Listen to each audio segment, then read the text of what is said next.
Hey, Off-Season After Dark fans, glad to have you here for episode 40. I never thought we'd get this far when we started about 9 or 10 months ago. So we are back to action. Last week we had a good Central Michigan episode. Today we're here with Jay and Mike from the Cursive U to talk UMass football. So one of the newer, I believe the second newest member of that conference as of a few months ago. So very glad to have you guys here. I think it's a fan base that our regular viewers will enjoy watching just because a lot of unknowns, they're not going to know as much about roster, coaches, and all of that. So just guys, again, happy you're here. What got you guys into this space? What got you following UMass, and how long have you been doing this? You want me to take this one, Mike? Go ahead. Yeah, you know the story better than me. Yeah. So we it's funny, we like I mentioned before the show started, 3 guys, 3 UMass grads, 3 basically generations of UMass. Kind of met at Gillette Stadium. Chuck, who's not with us right now tonight, he was sitting behind me, and we figured each other out from the message board. And then we always tuned in with Mike. And then we always were talking on Twitter and then one day I just brought Mike into it with Chuck, and the 3 of us started chatting. And then the pandemic came. And in a nutshell, it just became kind of a passion project. We were really good at figuring out who coaches were going to be when coaching changes took place. We just had a way of getting in the rabbit hole and I'm glad to hear that. Putting that's information kind of one of my together. passions too. So that's awesome. Yeah. Yeah. We don't like breaking news on the kids, but we love being the first guys to come out with a coaching change. The most recent one for us was our new offensive coordinator. And when we get it, you should see how excited we get. And we know we're right, so. He was a Toledo guy, right? Funny you say that. He was at Bowling Green. Eddie George came. He was let go, I guess, or separated. And he was with Leffler, the old staff. He was at Leffler. Yeah. But he was an analyst at Toledo, and we went to a bunch of Toledo guys, and we're like, "Hey, was he with your staff last year?" And they're like, "We don't know what you're talking about." And we're like, "We have a Christmas card picture of him wearing a Toledo polo shirt with his family," and we're like, "We know he was in Toledo." Yeah. So, but the Toledo guys are like, "We don't know what you're talking about." And we're like, "What the?" Yeah. So, anyways. So that's kind of how we came together. It's a passion project. We were kind of little, fledglings in the UMass space. And again, because it's the 3 of us, we've been able to kind of keep our momentum going. And, again, it's a passion project. It's fun. We like to do it. Mm-hmm. And, there's not enough UMass coverage anyway. So a lot of the stuff we just kind of try to share. We don't always put a commentary around it. And I feel like that's the case with most of the G6 schools. Like it's very much a niche. And, from my point of view, it's tougher to find people to collaborate with. But the fans are super passionate, and there are definitely the G6 crowd that they want to engage with all the content about these schools. So it's fun stuff. And we have a very passionate fan base. A lot of older, loyal fans. I think everyone's got torches and pitchforks outside our AD's house right now, but overall, we get along usually. I think some people like to say we're a little bit of homers because we try to really stay out of the negative space as much as we can. Yeah. Not that we don't get frustrated, but, I'm not going to go nuclear on a kid because he missed a field goal, right? Yeah. And, and coaches make mistakes. ADs make mistakes. We wish we weren't losing, but we're not going to just shit all over everybody. No, I get that. And I think also too, this is, like we said, it's like a project, right? It's a passion project, something that takes us away from at least my day to day, my, the I don't want to say like struggles or whatever, just like the stresses and the day. And I just want to enjoy something. It's very hard, right? It's very difficult, but this is just something that, the last thing I would need to do is go on a computer and just be more frustrated. Try to find that silver lining in a very, very difficult program to support. But it is fun, like you said. Like Jay and I didn't know each other before this, didn't know Chuck before this. Brought a lot of people together. There's a good group of people, especially if you go to a tailgate. Unfortunately, the kids don't go in, and rightfully so. There's no reason for them to go in.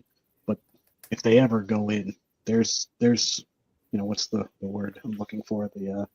The sleeping giant, if you will, right? I mean, it's not a giant in the sense that we're going to fill a 100-person stadium or 100,000-person stadium, but there's no reason why McGurk shouldn't be sold out every Saturday if this team is good. Only 17,000 people, and there's 20,000 kids, you know, 100 feet away. Oh, absolutely. Yeah. Am I correct? Is it the biggest university in the state? Yeah.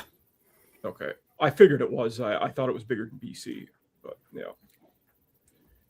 So we'll start like in the same place I usually do for teams who are entering their second year with the coach. I did with CMU, talked about it with Marshall before. Going back a little over a year, 15, 16 months, you guys had a coaching opening. Dr. Blitz was fired, of course, and I love the nickname. And one of my friends always says Dr. Blitz when he talks about Brown. And but it was probably time to move on. Were you guys like at the time? Were you guys okay with moving on from Brown? I think Don's a legend. Ronnie Brown did a lot of great things at UMass his first time through. He's definitely passionate. He's a local guy. He cared. I think the school, the administration, everyone misjudged the portal for us and the resources needed to succeed. Okay. And, I think Don thought he could assemble some kids really quickly and make it all work. And for whatever reason, it just really didn't. And,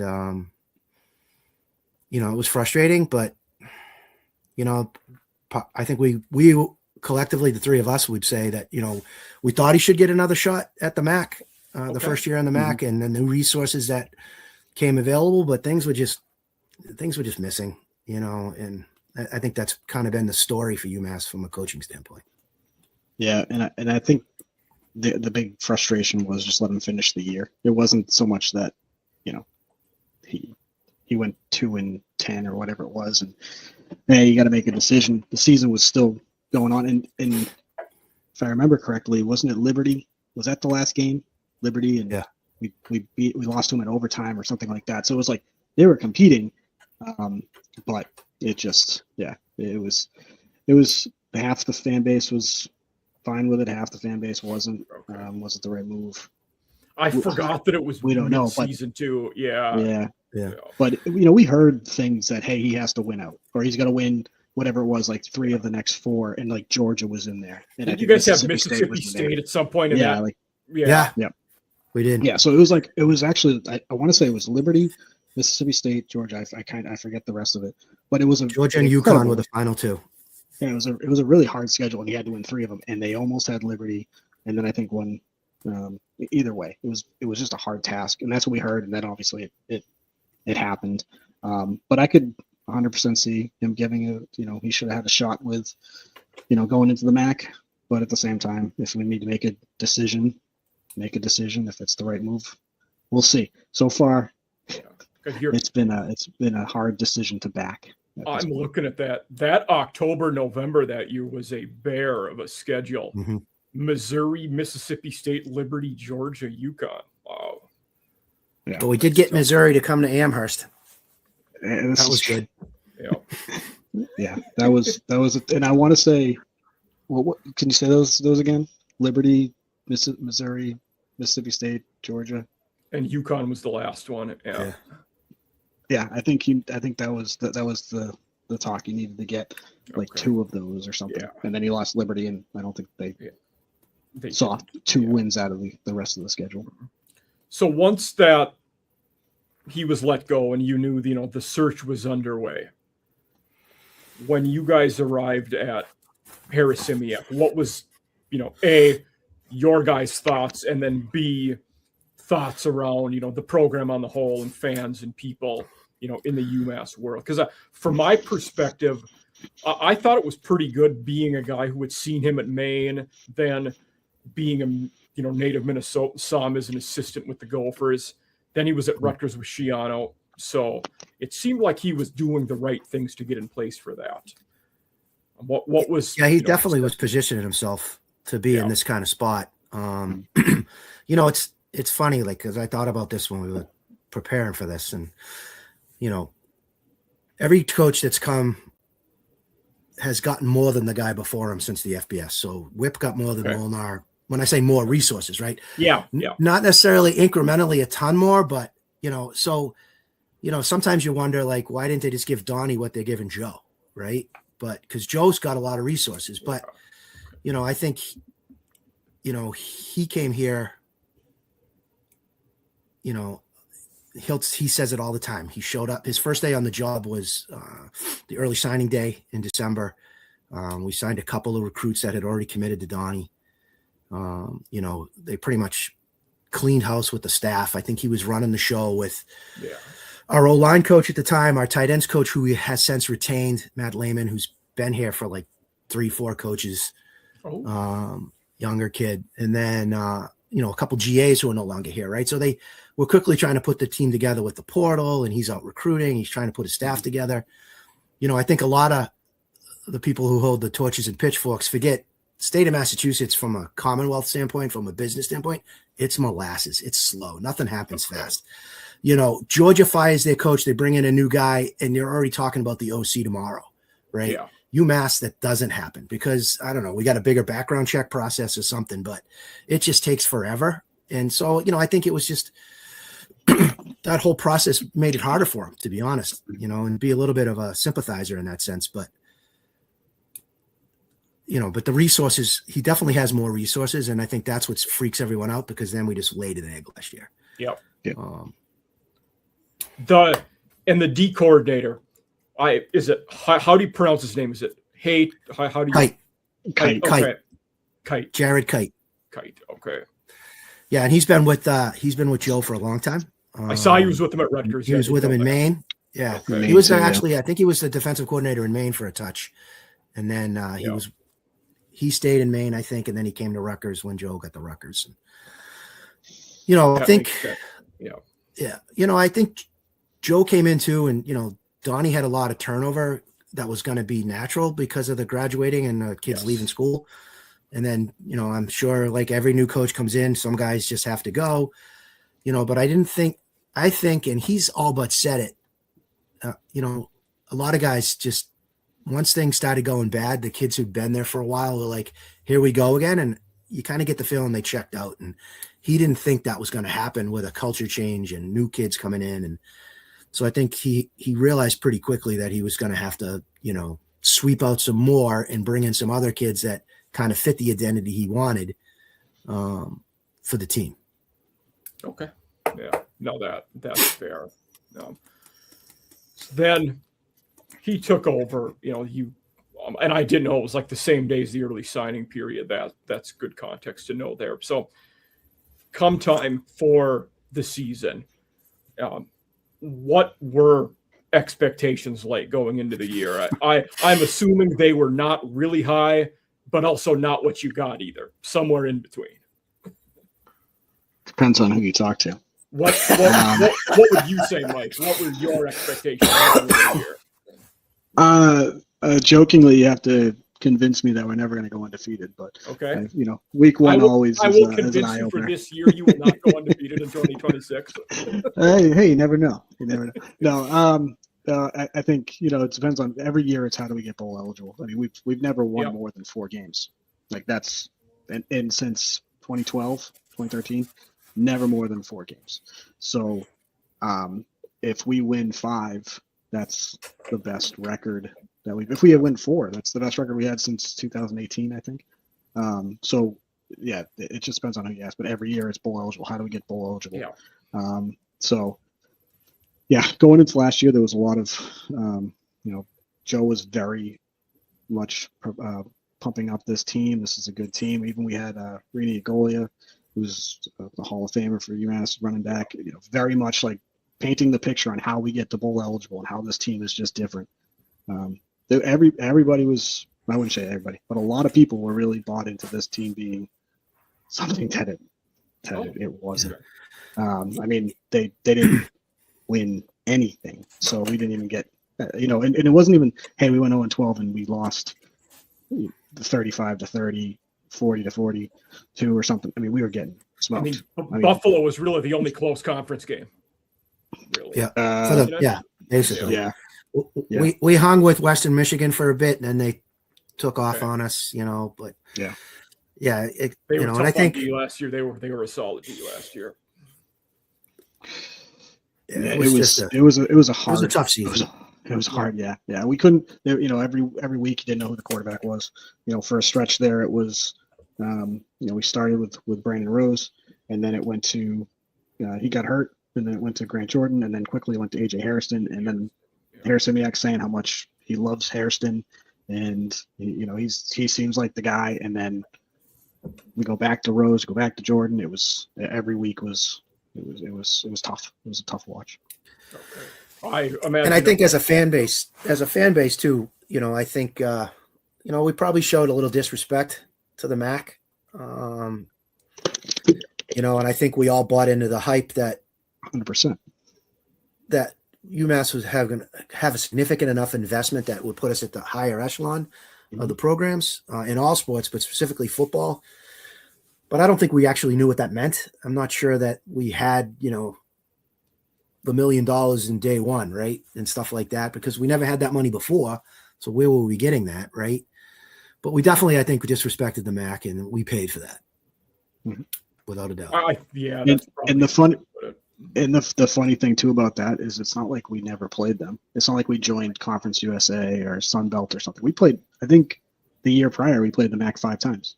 So we did. Yeah, we've played the MAC like multiple times. So this wasn't a surprise. This shouldn't have been a surprise. EMU, Toledo, Buffalo, Miami, Northern Illinois. You played all of them the year before. Yeah. So and lost. Yeah. Yeah. But I think that's a interesting, and I would have never thought to conceptualize it the way you guys did of maybe you didn't quite respect the MAC enough. That's an interesting take. And some of those coaches, though, I mean, very few coaches anywhere have been around as long as Chuck Martin and done the things he did, Miami. WMU was just really good last year. Pete Lembo's a heck of a coach, and they just know how to get over the line in a lot of these games, and that's what happened. So let me ask you this. I mean this seriously. Like, what were some things that did go well during the season last year? Punting. Okay. Would you say punting? Yeah. Yeah. We did have All-American punter. From a standpoint of now, are there anything you'd look back on and say, because of how we did last year, it gives us some promise this year?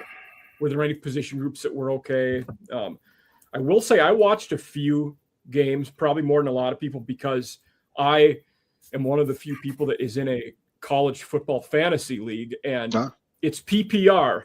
Jaquan Gibson was a really good player in PPR because they threw the ball to him all the time. So yes, they did. I was happy about having him. Unfortunately, he will be in Virginia next year. Yes, I had a UVA guy on about a month and a half ago. So yeah, he was a good player. He definitely had a really good year. He'd been here 4 years, so he'd stuck around. He had a good year, but I think Jay can definitely get into the details way better than I can. But I'd say probably Tyler Martin and Timmy Hines-Speeder. They're the linebacking core. Okay, they're definitely probably what Joe wants in his linebackers. And then we didn't see a ton of them because he ended up getting hurt in Iowa. But TJ McGee, cornerback, he was having a really good year before he ended up getting hurt and out for the season. Yeah, I saw he was projected starter for this year, but only played in 3 games last year. He got blindsided on a punt return. It's funny that I say it was targeting. Yeah, it was an ugly hit, but he got blindsided and he got knocked out for the season, and the other guy took it back for a touchdown. To answer your question, though, I think there is. I mean, it's a very different team. Certainly, schematically on the defensive side, it's not. Special teams, it's not schematically.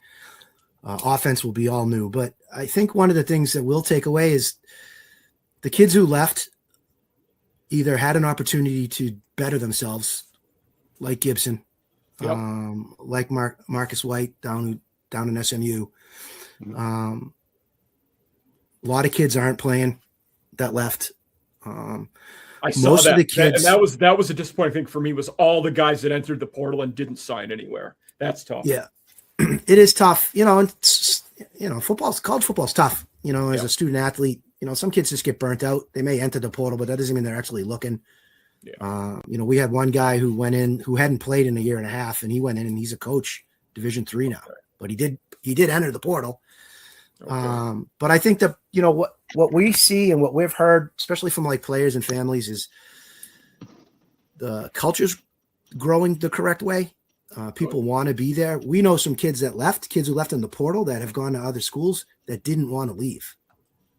Oh, okay. They and they're on the way out the door to us. They're like, he's got it on the right path. It's going to be great. Sorry, we're not going to be there. Okay. And we heard that multiple times. It's something to look forward to. Yeah. Yeah. So, I mean, I would say being a Marshall guy now, Justin Williams-Thomas was here last year, transferred you guys running back, who had started his career at Cal, was at Marshall for a year, and now is up with you guys. So, and everyone coming in always says great things, but guys leaving, saying good things, they don't always hear that. No. Certainly the public ones, one or two people were, expressing their frustration and stuff, but that usually everyone can see for what it is. But you never hear feedback like, this is really good stuff. This is why we're doing it. Or parents saying, my son's staying for this reason. Okay. Those are the things that kind of grab our attention right now, because there certainly wasn't enough on the field to really say, ooh, we got something going here, right? So, it's, and I think that gives us the tempered expectations for this year, but. Good. So looking forward to, after spring and looking at that roster, who's the QB going to be? Will it be Inagawa or RJ Johnson? I'm assuming one of those two, or will it Pop be someone Watson. who's on the roster? It'll be Pop Watson. There's Okay. no way. He's a Springfield kid. Transfer. He's grew up 25 minutes from Amherst, two-time, played in the Super Bowl, the state championship, Division I in Massachusetts twice. Was supposed to go to Nebraska when Whipple was the OC there. Gotcha. They were recruiting him when he was in 8th grade, and went to Vatech and became available, and he's coming home, and he's got something to prove. He's got a high school teammate who was a year older than him in high school, Joe Griffin, who went to BC for a bit. Okay. And then he went to Wisconsin, got hurt, but now he's coming home, and these guys got something to prove. It's probably going to put some fans in the seats, which is good. They've had a lot of homegrown success, but Pop's got swagger. And I don't know if you heard the video. They gave him the mic after the spring game to thank the crowd. And if I may swear here, but he basically just said, we're going to F up the MAC. Okay. And he was like free-forming it, right? And coach afterwards was like, I kind of put him on the spot. Whoops. Okay. Yeah. You know what? If you're the coach, that's a good way to play it off too, lighten the moment and do that. But So he's got swagger. He's a he had a couple games where he played really well at Vatech. He can move with his feet. He's got a decent arm. He's a little on the shorter side, but in college football, that doesn't mean anything. Yeah. In my opinion, at that I position. saw 5'11", I think 205 it listed him at. Yeah. Yeah. And I think one thing coach says, especially the whole quarterback room, was this group really wants to lead, and Pop in particular, people want to follow. And I think that's huge, right? Okay. I remember last year when the quarterback wasn't a captain, I said to these guys, I go, that doesn't make any sense. Right. How do that guy has to be a captain. But we didn't have last year. It wasn't one of our captains. I don't want to go so far as to label that a red flag, but it's bordering on that. Yeah. When you're not, like you don't know how those dynamics work and if they're voting or the coach is picking, but usually that you need a guy who can bring their boys in the huddle at that Buffalo game and say, we're going to dig deep. We need 1 yard. Let's get it. Yeah. Yeah. No, that's fair. And then look at, running back wise, obviously mentioned Williams-Thomas, the former Marshall guy. And then I saw you guys had also got Jordan Washington, very big guy, was pretty good at FCS level at Murray State. And then return Rocco Griffin. So one of the guys I work with is a Vandy guy. So, he had spent some time there in his career. that room looks decent to me on paper. Like your running back stable looks all right. Yeah, Elijah Faulkner's the one. He was a freshman last year. He got a lot of run. Yeah. I think he's someone they're hoping. We got a couple of freshmen coming in that we're real excited about. Justin Lewis, TK Davis. Lewis, I saw, did not see David. Didn't see anything. Yeah, Lewis went to Mater Day and Mater Day, whatever you say, and out in Southern Cal, and you know he was a big sign for us. We don't go West Coast often for freshman recruits, so they're pretty excited about that. I think Justin is the guy they're hoping they're going to lean into. So we'll see where that goes. He had a good spring ball. Okay. Yeah, I would say William Thomas and Washington. Obviously, they're coming in. Don't know much about them, right? But hopefully they can fit into this rushing attack. Both big guys too, 215 and 220. So they're definitely sturdy. Then at receiver, it seemed like you guys lost most of the targets from last. Obviously, Gibson was the big one, but Donnie Gray had a lot of targets too. Yep. Donnie played well down the stretch.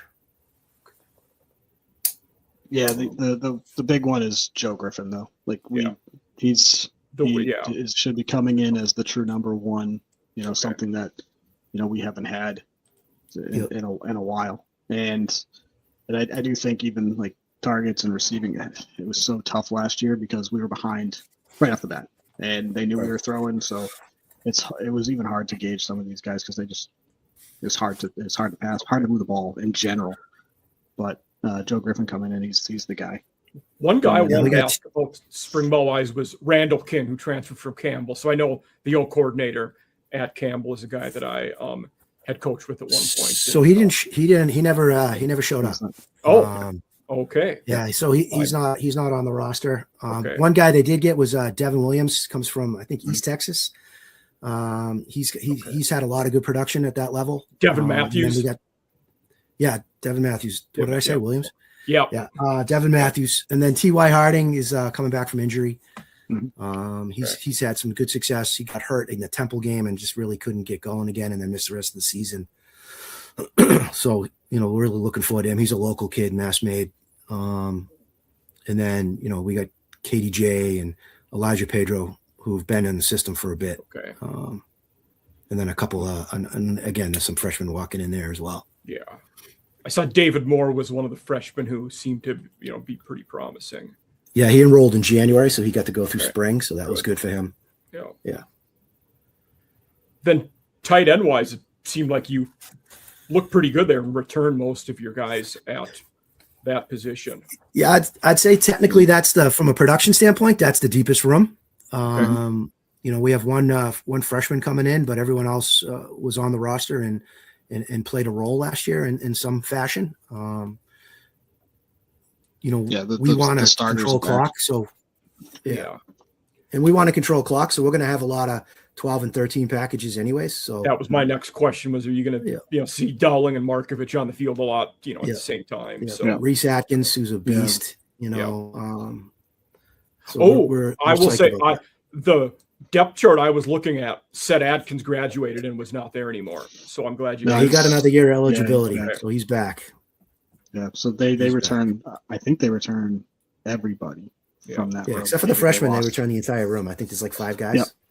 And the freshman, Markovich, he played last year.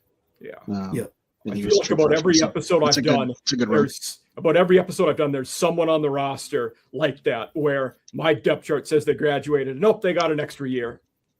I don't know how you can keep up with it right now. It's so difficult. Keep an eye out for Matt Oguni, who came from Rutgers. He didn't get a ton of playing time last year. Okay. He was a redshirt freshman, but he's got skills.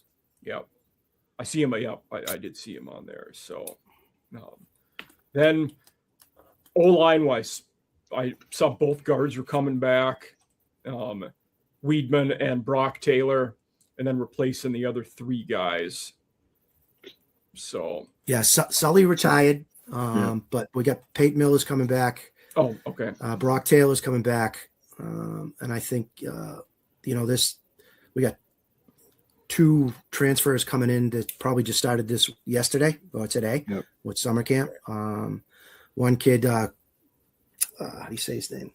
We got Different Colorado kid State. from Big Marion Egg. or Yeah, Jaya, yeah. that's the best you I can can say do. that one.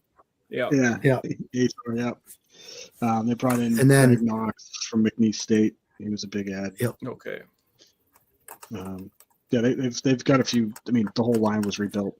We got a new O-line coach as well, who was on the staff and as an assistant O-line coach. Okay.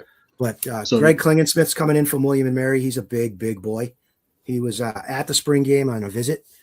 He's just a mountain of a man. And then we got another kid coming in from He does look Colgate. like a horse. Yeah. Oops, Yeah, Nick D'Alessandro. So we got some older guys that got a year left, and then we have a couple kids that have been in the system for a while, and Peyton Miller and Brock Taylor, and and then Zachary Franks too. He was a transfer from Northwestern last year, but he got hurt, and so he's here this year. So at they've least certainly he was produced a good year in the O-linemen system. there, and they've done a good job identifying O-linemen at Northwestern, so that's probably a good sign.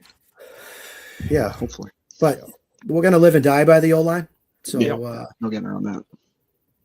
but Coach White, who again was the assistant last year, he's had a lot of experience. He's not like he's more like the modern day assistant analyst, where he's actually coached and been an offensive coordinator and stuff. Yeah. I think he was at Hampton for a touch and Delaware State.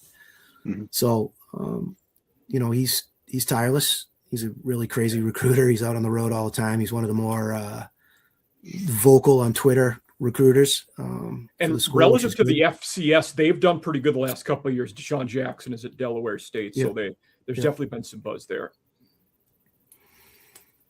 So we're hoping we're going to see some good stuff. If the O-line, and that's with every team, right? If the O-line isn't good, it doesn't gel, can't push, like you said, that 1 yard to beat Buffalo. I mean, we're looking at another long, hard season. Yeah, and that's where most of our injuries were last year too. Yeah, I think back-to-back weeks, didn't we lost 2 offensive linemen for basically like season-ending injuries. Okay. I didn't realize it was that extreme. Yeah, that's there were some bad ones. Not that that's the excuse, but it didn't help. Even your top level P4 teams with good depth, you're not even going to sustain that all the time. Like that's significant when you're 2 weeks in a row. Yeah. Mm-hmm. Now looking at the defensive side of the ball, it seemed like D-line, the whole D-line will be new from what it looked like to me. Like graduated a lot of those guys, of course, transfer to SMU and North Texas, but you also brought in 2 guys from Indiana and some portal guys that should contribute right away at the D-line. Yeah. I think. You go ahead. No, go ahead, Mike. Well, I was going to say they were able to. They had one player go in the portal, Tim Passmore, and they were able to bring him back. He was a transfer last year, I believe, from UConn. He played last year, so we got at least him coming back on the line. And then Joshua Nobles, he was a transfer from Jackson State last year. Yeah, and he was kind of the guy. He was who we were expecting to be that edge rusher that we just haven't had. And right before kickoff week 1, we found out that he tore his Achilles about 2 weeks earlier. So I was actually saying with Franks, Zachary Franks, we expected him to be at least maybe not starting tackle, but in line to play. Same thing, Achilles or there's some injury that was up in the year. So, but that was in the parking lot. Like what? This guy. Someone on Twitter told me this 2 weeks ago. Yeah. It was frustrating. So, but the D-line room has been rebuilt, and it's probably the deepest. It's probably the deepest room, but it's with all new players. Justin Kruger coming in from William and Mary. You mentioned the boys from Indiana, the brothers there. That's really cool. Yeah. We got Johnson and Jerry Washington from last year. They got a year under their belt now. They understand the system. A lot of continuity in that sense. Overall, I think defense, our returning production is really all there. And obviously we're returning into the same scheme. So, we mentioned the linebackers on the back end. We got on the back end, we got guys coming back as well. So it's there's some promise in that sense if things click right. Good. Yeah, the one, that was obviously what stood out to me on defense was most of your tackles are coming back. Those, the three backers of Martin, Craig, and Heinz Peter. That's awesome. And guys who you'd expect upperclassmen will be leaders, as obviously, other than being good players, they'll be leaders and hopefully can galvanize the rest of those guys and help them gel together, both in spring, fall camp before the season starts. And I think one of the portal goals was, and I know you talked about this on the previous episode with the guys from CMU. Yeah. Joe's looking for production and success. And, if it's at the FCS level and you've done well, that's what he's looking for, right? We're not so much taking the kids who've slipped off the P4 side of it and haven't gotten that playing time. We do have some of those, but not as many as you'd think. We got a kid coming in from North Carolina AT&T, Joshua Isaiah. He's a linebacker. He looked really good in the spring. He's a big kid. I think they have high expectations for him as well. And he wasn't an All-American too, right? Yeah, he was. Yeah. I mean, just success. Kids have had success at the FCS level, that are older and more mature. And then we also went and got a couple younger guys, coming in at that similar type, and I feel like the transfer portal model, it up until a year or so ago, it was the mindset of we're going to get those trickle down guys who have potential but didn't play. Then in the last year, people have started seeing, Kurt Signetti won a national title by getting guys that have produced where they've been, and we're going to get those guys to come to us. That's largely changed the model, I think, in a lot of people's eyes. So. Yeah, it's the balance and the blend, right? And, I think in the MAC schools, you also have to still build and develop. So, we have a 20-plus player freshman class coming in. That's good. Yeah. And we're going to have to develop some guys that, if they do really well, are going to move on, which is good for us if that happens, I guess, right? Mm-hmm. I mean, if you move on the right way, then good for you. Yeah. And if you produce and you're that marketable to those schools, it probably means you guys are in a better spot for that too. Right. So as much as I think that's, you got to pitch. I don't know if that's the pitch, right? But come here for 3 years, get a degree from a really good university, and then maybe go get paid somewhere else. But you put in 3 solid years, you grew here. I'd say I was that person. Hey, let's go get the people that can't make it at Michigan and UNC and wherever, and come here because hey, this is where you maybe should be at, and then you find out that that they might not even be worthy for UMass, right? And they just move on. So it is what it is. Everybody finds their home. But now I think, as we've seen over the last few years, we need people that can play. We need people that have played. We need people that have experience, and that even comes to the coaching staff too. We need coaches that have coached. Definitely. Funny, I did a Western Kentucky episode a while back, and they echoed almost the same things you guys did, both in how they recruit players, but also how Ty Helton recruits assistant coaches and coordinators. He said, come here for a year or two, and I will change your career trajectory. And it's working. I mean, if you're losing guys like that to an upward, mobility, it can be better off for them if you're doing it the right way. It's not always a negative. Yeah. Yeah. I think if you're helping them, right, if you're helping them, even those conversations, if you don't help them, it's only going to hurt you. Right. Yeah. That feedback's only going to come back. Now with agents and that whole world, you can't burn bridges. You got to network right. You got to put people in the right position, and that's only going to help you down the road. No, I think that's well said. Yeah. So at this point now, we usually move into the schedule, and I wanted to phrase it exactly how you conceptualized it earlier. Looking at the schedule, what is the path to a bowl game? I'll do it, Mike. Mike, I'll let you start with this one. So you were the one that was the quote. We'll be bowl eligible after week 7, so we'll be good. Okay. Yeah. Well, I don't know if that's possible because you play 2 FCS teams and you only get to count one of them. Well, that's why I said 7. Week 7. Okay. Unless we got to buy in there. Yeah, I mean, you have to win those. The buy is after your buy's Halloween, so you're right there. Yep. So, I mean, the schedule's interesting for a team that went 0-12 and has, 5 wins in the last 6 years. Yeah. We start with Rutgers. So, obviously, an emotional game for Joe. It's a local game. Northeast game, I should say. It should be something we get excited for, but it'll probably be similar to what Temple was last year. Same thing, Northeast, have but one of the best running backs in the Big Ten, and Antoine Raymond. He's a heck of a player. Yeah, it's not going to be.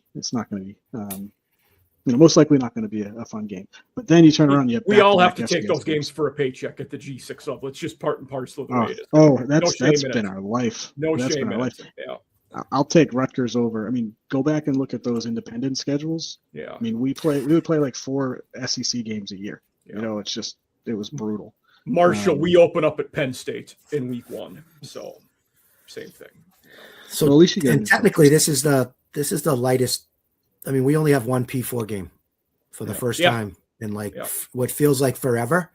Honestly, it might be ever.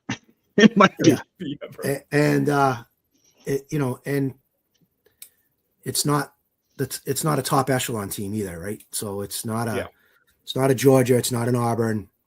No offense to Rutgers, but they're going to be fighting for a vote. Yeah, they're going to be fine. That's what it is. Yeah. And I'd rather have them game 1 and not in November when I'm already beat up and destroyed. And it also geographically might be worthwhile because that's a recruiting area for you guys to go to New Jersey, New York. So that serves a purpose too. And then, I mean, Joe's a Jersey guy. Right? Yeah. It's just that's the school he just came from. He learned from Shiano. So, I mean, I think it's hopefully it's a good game, right? Hopefully it can build off of something, especially coming off an 0-12 season. But it's going to be a tough start, I would assume, down there in Jersey. But after that, you have back-to-back FCS games, right? You got, I forget how it goes, but it's Stonehill and it is Sacred Heart, then Stonehill. Sacred Heart, then Stonehill. Yeah. So you have to win those games. Like you can't lose those games. And if you lose those games, it's another 1-2 win season, right?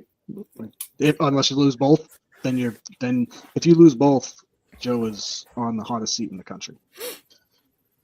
Yes, you can't lose, absolutely. You can't lose those games. No, I mean, if we lose one of them, he deserves that. To be honest with you, and I think he knows that. He'll be the first guy to step up and say, I didn't come here to lose. Yeah.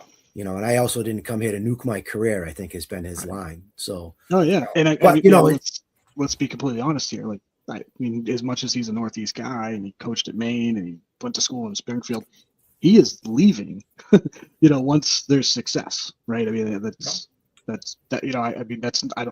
it's kind of the same thing with like the kids coming here for 3 years and then going to SMU or Virginia Tech or wherever, right? I mean, I don't think he's going to be a lifelong coach here. I mean, he could be. I mean, he's got family in the area. It could be.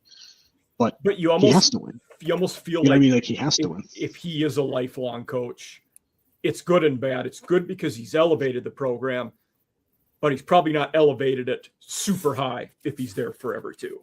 So, well, the thing is, he doesn't have to go too high. Exactly. Yes.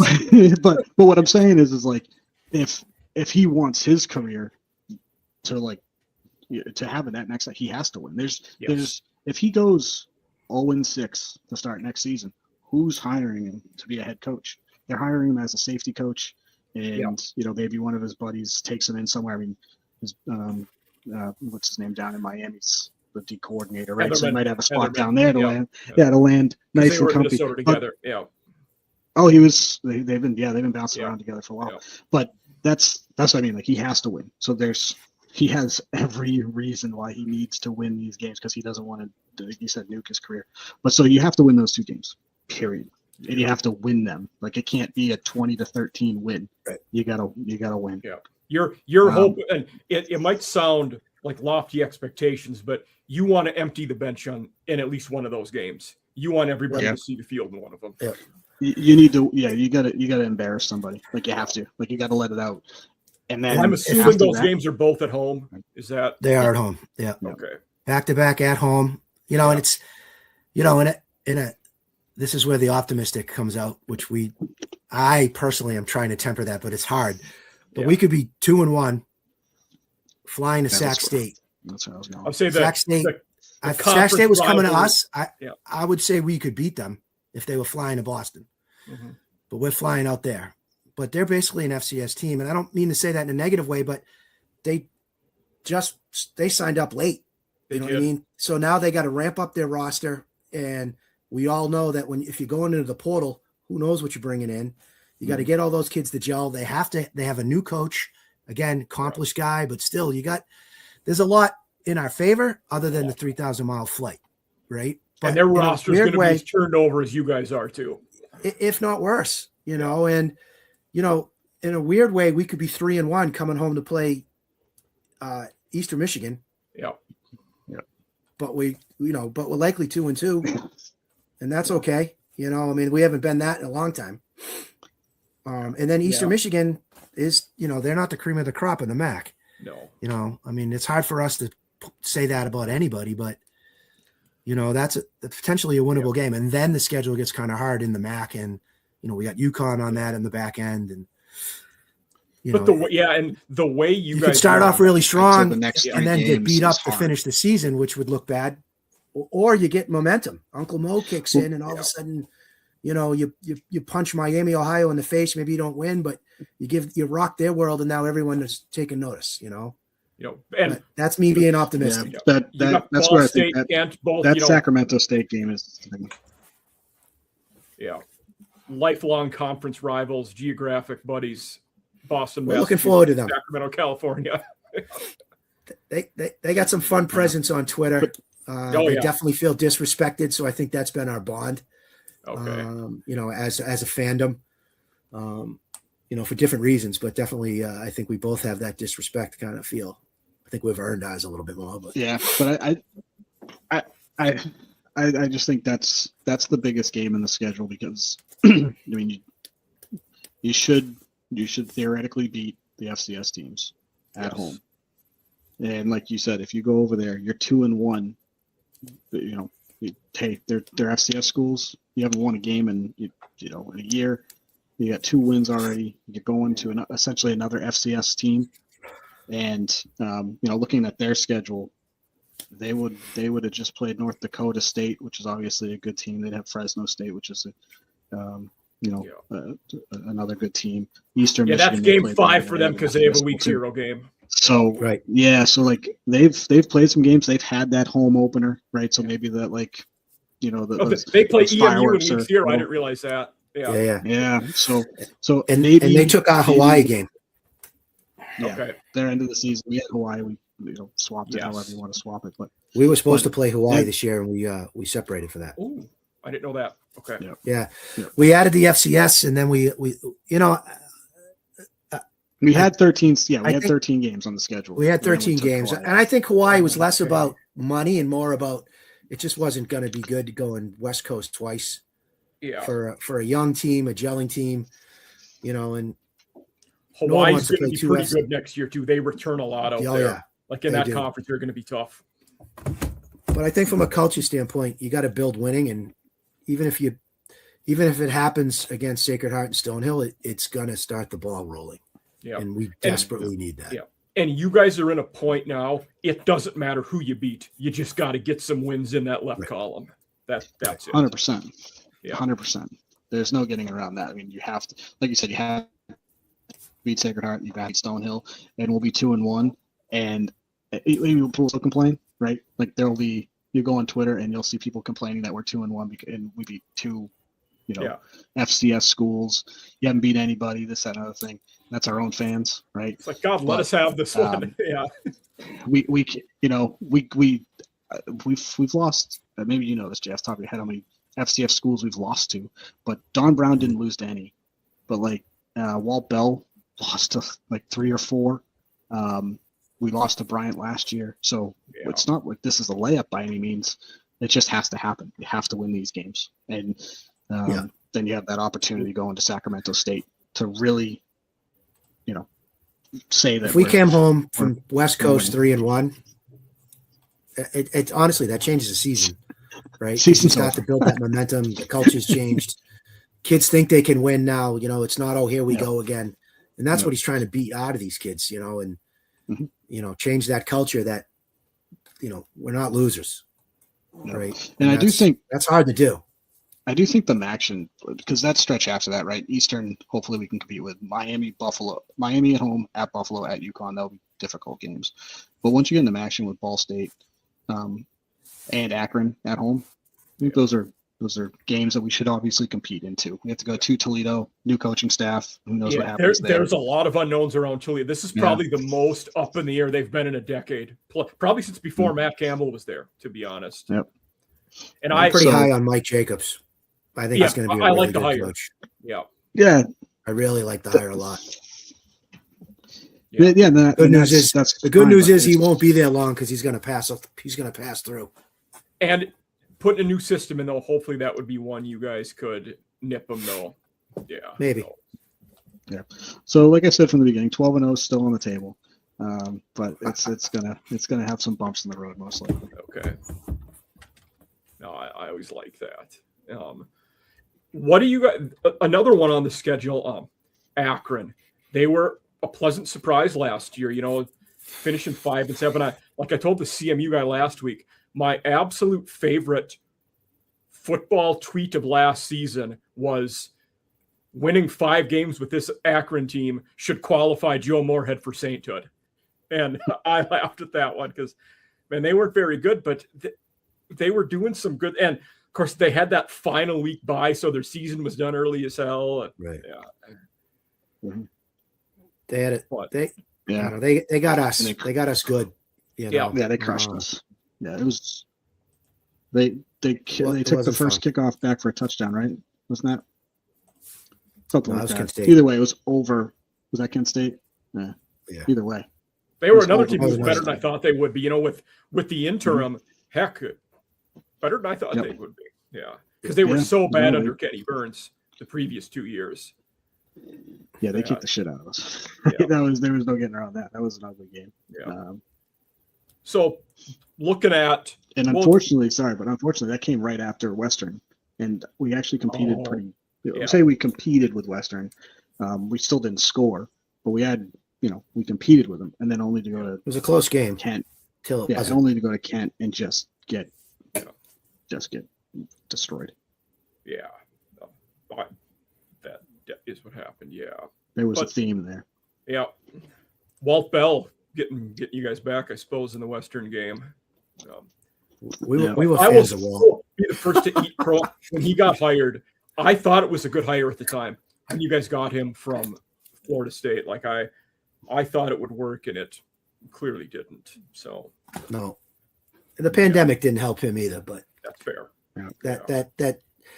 that half-ass season we tried to put together, and right after we get canceled the season, and then we tried to put it together, we went 0-4. We got our doors blown off. Is that the year UConn didn't even play? UConn didn't play. Yeah. We played Marshall that Yeah. year Okay. when they blew our doors. I wasn't. off. I just finished my third year, so I would have been at South Carolina at the time. But Yeah, Yeah, it that wasn't. We didn't Then it was score. I hard. don't think we scored 1 touchdown in those 4 games. Yeah, it was. No, he had 2 points. Blocked Yeah, it. that was it. We had a blocked the safety. punt. Blocked. Yeah, Safety that was Yeah. it. yeah, that was. Yeah. Boy, in 4 games. It was Yeah. awful. Yeah. that's rough. So looking at the MAC this year, who do you guys? Jay, I'll kick this one off to you. Who do you expect to be the contenders in the MAC? I mean, it's tough to get away from Miami, Ohio. They're always good under Chuck Martin. I think them and Western will both be solid again. I think it's Western. I think they got a lot going for them. Yeah. Lance is doing some good things. He is. And I teased it a second ago, but I'm a big Mike Jacobs fan. I just think that guy is going to do something. And, sneaky Toledo might be good. Better, I should say. They'll be better than people thought they were going to be, in my opinion. Okay. Those are the 2 best in the league. I'm expecting a few teams to dip. without going too deep into the bulletin board, but I think Buffalo's due for their downturn now. Please do it. Yeah. It's the Buffalo lost some good production. They lost some good production, and I think the Lembo's history is, he doesn't maintain some of that success over time. I think Ball State's still going to struggle. Bowling Green, I think, is going to struggle. Uramovich long term will be an interesting one for me. I don't know what'll happen there. I agree with that, and I'm not sold on Eddie George. I'm just not. But I think but by struggling means they're going to be middle of the road, right? I think it's Western, it's Miami, and I think Toledo sneaks, has a chance of sneaking in there. But I wouldn't be surprised if it was like a Toledo Western final in Detroit. Okay. Yeah, that wouldn't be shocking. Yeah, I can't argue it. I mean, obviously Miami, the team I did like last year, it was CMU. I liked that team. I just liked the running aspect of it. Yeah. It's like we're just gonna run it down your throat. We're just gonna beat you up. We're gonna punch you in the face, and that I just like that. I'm glad they're not on our schedule this year. Yeah. So, and it's got to be a tough place to play up there for any home game. I don't know. I just like them. I something about the drink all there, going there, bringing his background. So that's a team that I was. Yeah, I liked them last year. We'll see how they go into this year. But again, Western, Toledo, Miami. A team I think will be good, but probably not conference title good, is Ohio. They're always winning 8-9 games. It seems like, John Hauser will be his first year there, but internal hire like the last couple they've had. Tim Albin left it in good shape for those guys, and I don't think Ohio drops off much. I also tell kind of what you said, Jay. I don't know that they're in with those top 3 teams though, of Toledo, Western, and Miami, but they're also probably, like, from your guys' point of view, I'm probably glad I don't play them either, because they're always pretty consistent and solid. Mm-hmm. So, one thing I always ask the viewers as we're winding down, in the MAC, what coach is on the hottest seat? It's an interesting one because so many coaches in the conference are new. I did the breakdowns, by conference, and I think there's only 2 or 3 coaches who are not or are past year 4. Creighton and Chuck Martin are the only coaches that are beyond year 4 in the whole conference. So it's tough. So, but obviously, our coaches, just by default, I did list him as number 1 in the article I wrote about it. So, but I think Moorhead could be on the hot seat, and I think Creighton could be on the hot seat. Okay. And probably not for reasons that are fair to either one of them, but just time and expectations and when Creighton took over there, they were in the spot like you guys were talking about. They'd only went to 2 bowl games in their history before Chris Creighton got there, and he's elevated them. Yeah. But they've also not sustained winning, and they've not consistently been good. Yeah. And again, I don't think it would be fair. Yeah. But I would think the expectations that there's that he hasn't gotten to that next step or over that hump, right? And that's again not fair. Yeah. And then Akron is just another. They're just another salad of stuff. Yeah, like Kit, if Moorhead has another year like he did last year, he's good. But I don't know that they can do that again. They haven't been consistently good any time that I can remember for 3-4 year period. Yep. Yeah, I'd agree. But I do think Joe's got to be on there. Like I said, he could be week 3 and it's ugly. Okay. Even if he wins one of them. So, but I would say, Creighton and Eastern Michigan, just knowing what they've been at, and then looking at the ranking from last year, 4-8, I could see that. I could definitely see that. Good. Now, the last question I always end on, Jay, I think I know your answer because you just said it a few minutes ago. What coach in the conference with a really good season or 2 could get a P4 job or be hired by a lot bigger school? I feel like you're going to say Mike Jacobs based on what you just said, Jay. Yeah, I could say that, but I think the same applies to Taylor at Western Michigan too. I think if they have another good year this year, he's gone. Probably.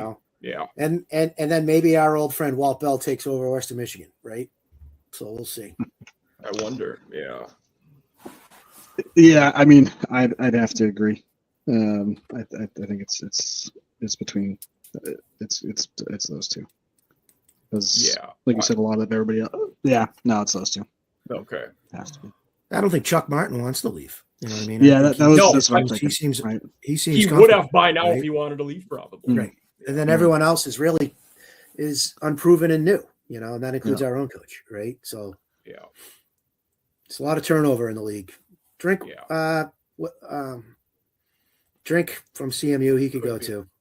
The one, and I brought this up on the last episode with Drink, would be, you know, Monken's been at Army for a long time. He's almost, 60. If he retires, Drink could be one of the first calls on their list. I don't know that he would leave for another, G6 school. That would be a unique one where you might though. Mm-hmm. Like that. Yeah, and the only reason his offense isn't 2026 sexy. I know, right? So I could maybe lower P4 may take a gamble, but higher P4 isn't gonna, right? Because that's not what people want. Maybe Wisconsin. They love that. They love that. I was style. going to say Rutgers if Shiano retires or something like that. Yeah. Yeah. Who knows?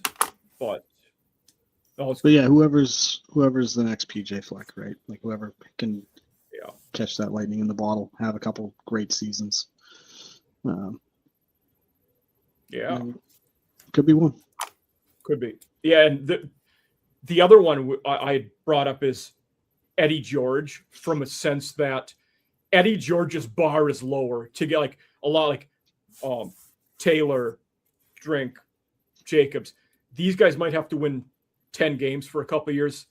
Eddie George doesn't have to do that because of the name brand and his background.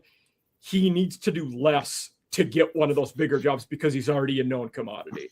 So he'd have to do less, but he'd still have to, like, at a minimum, get to Detroit, right? Oh, absolutely, or win out, right? And probably for 2 years. I don't think it's a 1 year thing for him. He probably has to do it 2 years in a row. Yeah.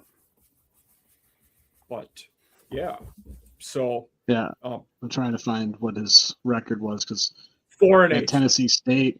Yeah. Oh no, but Tennessee State. I'm just saying what got him Bowling Green, right? Tennessee State. He's 28-30 in his career record there. Yeah. So he was 5-6, 4-7, 6-5. He was a bit of a marketing hire too. So bringing an Ohio kid home. As opposed to Mike Jacobs, who's 94-23 career as a head coach. Yeah, exactly. There's a lot of those guys taking the steps to get there. Yeah, succeeding at different levels. Yeah. And I guess you could even look at Joe in that sense, right? I mean, he hasn't had that many games and that much success, but at least he did the FCS, moved around. Now he's the FBS. He had the one really good playoff run. And then he won. But at the same time, to win in Maine versus say Tennessee, two different ball games, completely different ball games. You haven't lived until you've been to Orono, Maine. Yeah. I have never been to the campus in Orono, Maine. That is fair. It's Canada's closer. It's ridiculously way up. Funny. It's North So, Pole. like my hometown in northern Minnesota, the president of the University of Maine had a summer home there. Like he would come to town now and again and stuff. So it's like geographically, topography wise, we're exactly the same. It's pine trees and rocks and water. Why didn't you go somewhere else? But nope. Yeah. No, that's good stuff. But I can see that 100%. If all of a sudden Eddie George goes, 10-2, somebody would fall in love with that story. Yes. Just because there's the built, like you said, the marketing is already there. Yeah, I mean I think that's probably that's an easier sell to Chancellor and fan base and whatever. Hey, it's Eddie George. That's well said. I can see that. But anything else you guys want to talk? Any topics or any college football news that you guys want to talk about? We're a little over an hour in, so I want to give you guys a chance. If there's anything specific you want to bring up, give you that option.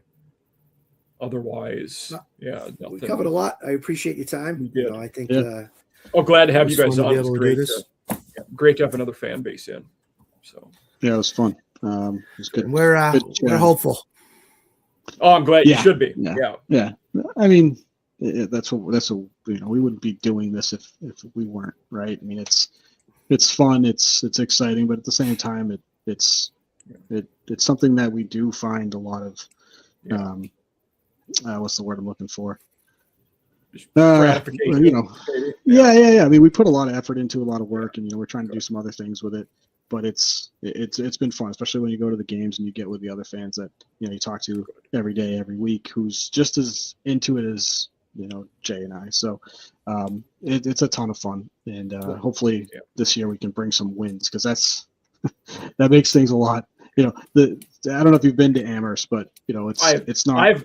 I've actually never been to the state of Massachusetts. Okay, well, so gotta fix that. Yeah, it's not in Boston. Boston's one of the two places I want to go the most for a summer vacation. Yeah. Well, I'd say vacation during the week, because it rains every weekend now in the summer for some reason. But yeah, it's not near Boston. It's out in Western Mass. It's a little different, but it's a ride for a lot of people. There's no direct route, unless I guess you're coming from Vermont or Connecticut, but. Huntington, West Virginia is like that too. Yeah. So, it's an afternoon you're spending out there. You're taking yourself away from family and friends and things like that to go out and watch a game, and it gets hard. 40-10, 42-6, whatever it might be, it gets hard. And the games are typically at 3:30 in the afternoon, so you're out there early for a tailgate. You're getting home late at night, and it's a long hour and a half ride. Yeah. Back home to just go. We did it again. So yeah, hopefully this year is different. Because we haven't had, how long? Walt Bell was here, 2.5 years? Was that what it was? I guess if you consider. Basically. And then Brown was basically the same thing. So we haven't had consistency since Mark Whipple left, and it's been a while. So we need something. We need to turn this around.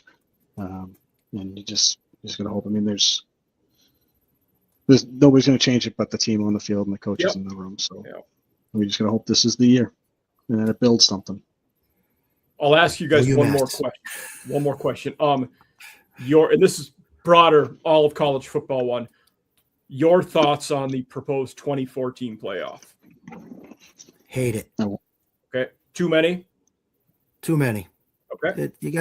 It has to mean something. You know what I mean? And it does feel like if you're a 4-loss SEC team, you probably don't deserve to be there. Yeah. If you're in that, you know what I mean? You just don't. I get that. I like it. I like it in the sense of, let me rephrase that. I like it if it means conference championships means something. Okay. That's what I want. I don't care if we get blown out, but I want to win the MAC and know that I got a shot at the title. Yeah. That's and I more of one. Can it kind of save regional football is one thing that I would like. I love how FCS does it, but that's not to say I'm worried it won't look the same at the FBS level. So I don't know. Yeah. And I get it too, right? Like you're going to have Big Ten teams, SEC teams, and they're going to saturate, and they deserve to be in there. And they would probably, the 5th or 6th best team in those leagues would smoke us. But I still think that, if we're in a conference and we're all in the same league, you deserve that opportunity. It's the same thing with basketball. I do think if we go to 24, you have to give at least one bid to every conference. That's what the G6s have to make it. You have to give them one. That's my feeling on it. Is just that makes sense to me. Not just one, not just like the 2 highest because of some stipulation. No, just give it there. That to me, that's the easiest cut and dry answer for everything. And if it's something where you have to merge conferences at the G6 level to just give less bids out or whatever it is, right? But hey, we're all playing for a championship. We all have a shot at a championship to get us to that next level. I hate to pick on one of the new conferences, but with Pac-12 Mountain West, the new look Pac-12 only has 8 teams. maybe those two should have had some agreement where they're doing more stuff together. I don't know. I might be picking on them too much, but yeah. Well, basketball does that. And joining the MAC now, we've seen this where they have what is it, the Sun Belt MAC Challenge. Yes. And maybe you do something similar like that, where you have because we played Miami conference- last year and they rolled us because they were really good. Yeah. College So- football has some. They need some. They got to figure some stuff out. You know, Yes, I think the big 100%. thing is governance. You know, there's too much. There's too many silos that have big seats at the table, and that it really skews the thought process Yeah. overall. And they But and they that's keep nothing no one's ever changing. said. Yeah, and they keep changing things, and people find loopholes. Like I saw some kid from UCLA that joined the portal, but he joined it as like a track star, not a football Yes, star. I did see that a couple. So yesterday. like there's all these different things, and that's probably nothing new. Like like the U with all the sanctions, people were taking track scholarships to play football because there was no football scholarships. So I mean, that's probably nothing new, but it definitely needs. I just don't think it's going to get figured out. Nobody's ever going to be happy.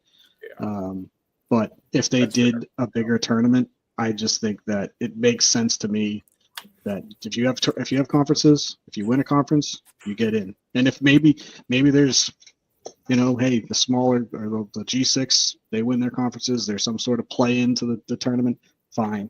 Whatever it is, I just think you deserve an opportunity. I'm sure there's other college athletics where you win a champion or conference and you don't make it in, fine. But I just, in my opinion, in football, that's what you should get. I'm with you there. Yeah, no, well said, I think. But Jay and Mike from the Cursive U, glad to have you guys here. Of course, for your audience out there, their info will be tagged on everything, so you can give them an easy follow.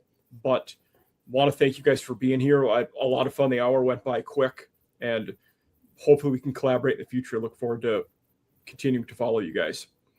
Sounds good. Thank you. Yeah, I appreciate it. It was a lot of fun. Thanks, Mike. Absolutely.